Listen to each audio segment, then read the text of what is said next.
Good morning, everyone. Welcome back to 10 Minutes Daily Cafe Chat. I am Emily. And I am Lisa. It is Sunday, April 26th, 2026. Sunday. Slow start kind of day. The best kind. Actually, I took a little walk before coffee this morning on a totally new route. Wait, really? Look at you. I shocked myself, and because I went one block off my usual path, I found something incredible. Oh, now I am curious. What was it? A huge, old mural painted on the side of a brick building. Soft, faded colors, so pretty. No way. And you had never noticed it before? I have lived in that neighborhood for years. I just never took that street. One block over, a whole different world. That is wild. It's funny, you think you know every corner of your block? And then one morning you turn left instead of right, and the city hands you something brand new. Honestly, that feeling is exactly our keyword today. Oh, I love when they line up like that. Today's keyword is spot. As a verb, it means to notice or catch sight of something, especially when you are not expecting it. Spot? That fits my mural perfectly. And it fits all three of our stories today. First, drivers in Canada spotted a car hanging off a cliff. Wait, what? A car off a cliff? Yes. Then Huawei just revealed the world's first wide-folding phone before Apple. And finally, a huge global nature event is happening this very weekend. Okay, we are spotting a lot today. And if you're new here, welcome! Every morning we turn real news into a natural English chat. 10 minutes, perfect with your coffee. Hit subscribe and come hang out with us every day. We love having you here. Okay, our first story comes from British Columbia, Canada. Drivers on a highway suddenly spotted a red Volkswagen Beetle hanging off a cliff face. Wait, hanging? Like up in the air? Literally suspended by cables. The car is dangling from a rock wall above the highway. Who even does that? And how? A group claiming to be engineering students at the University of British Columbia took credit. Oh, engineering students. That feels right, actually. And get this, the Beetle has a big letter E painted on the roof and a maple leaf on the hood. The E for engineering, obviously. That is such a signature move. Exactly. An alumni guy said this would have taken months of planning and a team of maybe 5 to 10 people. Months for a prank? Months. And they probably needed a real professional engineer to check how to bolt a car into the rock safely. Oh my gosh, this is not a dorm room prank. This is a legit project. Right?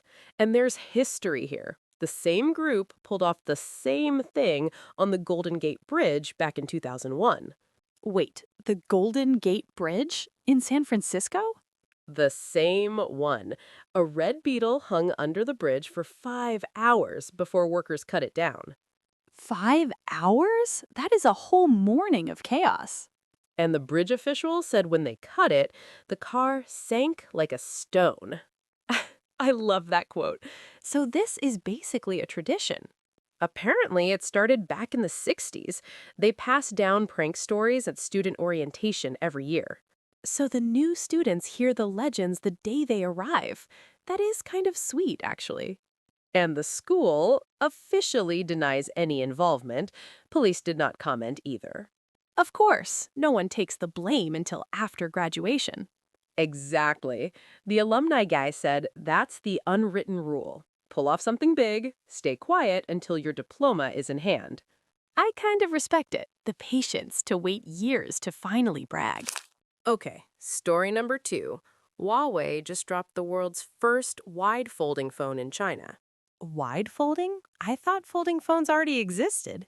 They do, but most fold like a book, tall and narrow. This one folds sideways, so when you open it, you get something closer to a small tablet. Oh, so horizontal, like opening a mini laptop. Pretty much. The outside screen is about 5.5 inches, and when you unfold it, you get close to 8 inches of display. That is big. You could actually read a newspaper on that. Or watch a movie comfortably. And Huawei is the first company to actually ship this wide-folding design. Before Samsung? Before Apple? Before both. Apple is expected to launch a foldable iPhone around September, and rumors say it will also be wide. So Huawei got there first. That is a huge flex, right? The phone is called the Pura X Max. Prices start at about $1,615. Okay, that is not cheap. And the top version goes up to around $2,055. $2,000 for a phone! My wallet is crying a little. It is a premium product, but in China, it's flying off the shelves this week. What about outside China? Can I buy one here? Not yet. So far, China only. And it runs Harmony OS, not Android, so no Google Play. Ah, that's the catch. No Google services is a big deal for a lot of people. For sure. But here's the interesting angle. Apple has been making a real comeback in China. Oh, really? Apple's iPhone shipments in China jumped 33% in the first quarter of this year. 33%! That's a serious comeback. Apple now has around 19% of the Chinese phone market. Huawei sits at about 20%. So they're basically neck and neck. Exactly. That's why this launch matters. Huawei is trying to stay ahead with something Apple doesn't have yet. A race where both sides are folding the same way. Honestly, I'm here for it. And either way, we get more options as customers. True. Competition is good for everyone. Okay, last story, and this one is actually happening right now as we speak.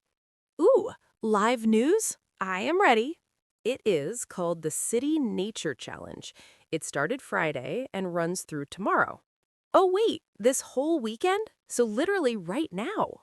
Right now. It is a worldwide event where people in cities go outside and record the wild plants and animals they spot. Oh, citizen science. I love that kind of project. Exactly that term.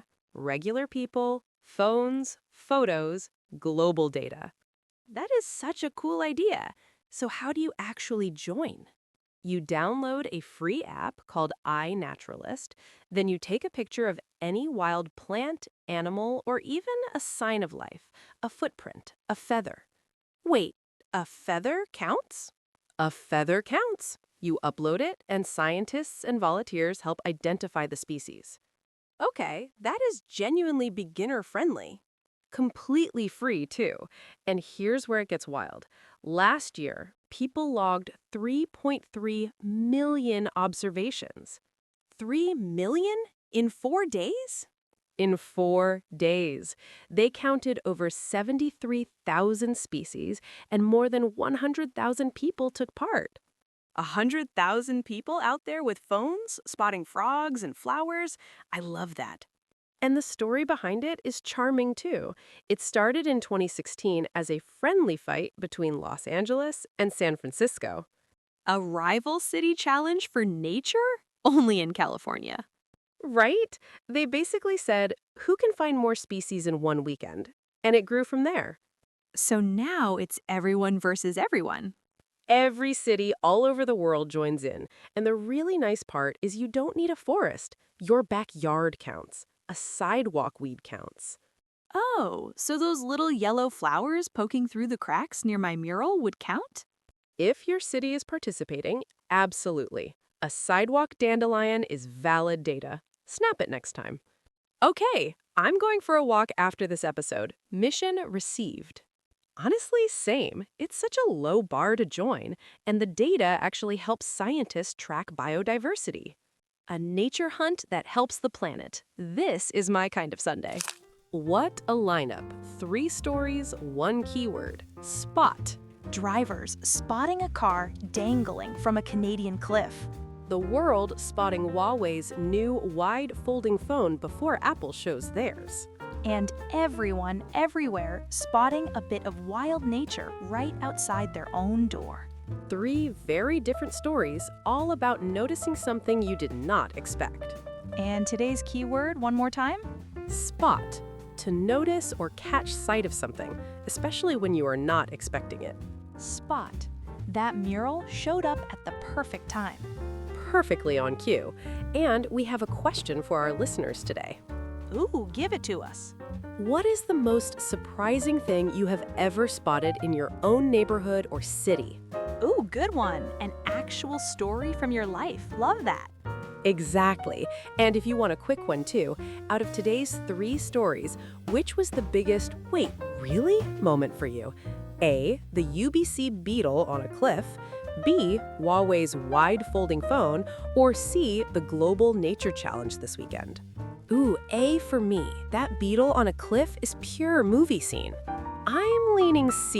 The idea of 100,000 people spotting nature this weekend makes me happy. Drop your letter in the comments too if you feel like it. We really want to hear both, the personal story and your A, B, or C. We read every single one, and honestly, they make our week. And honestly, if you feel like it today, go outside. The nature challenge is still on. Tomorrow's the last day. Grab your phone, take one picture, and you're part of a global project. How cool is that? Super cool and really simple. I'm actually going to try it after this episode. If I get a shot, I'll send it. Please do. Okay, that's it for today's 10 Minutes Daily Cafe Chat. Thanks for being here with us on a Sunday morning. If you enjoyed the chat, hit like, subscribe, and turn on the bell. We're here every morning with fresh stories and real English. Go spot something amazing today. See you tomorrow. Take care, everyone. Bye-bye.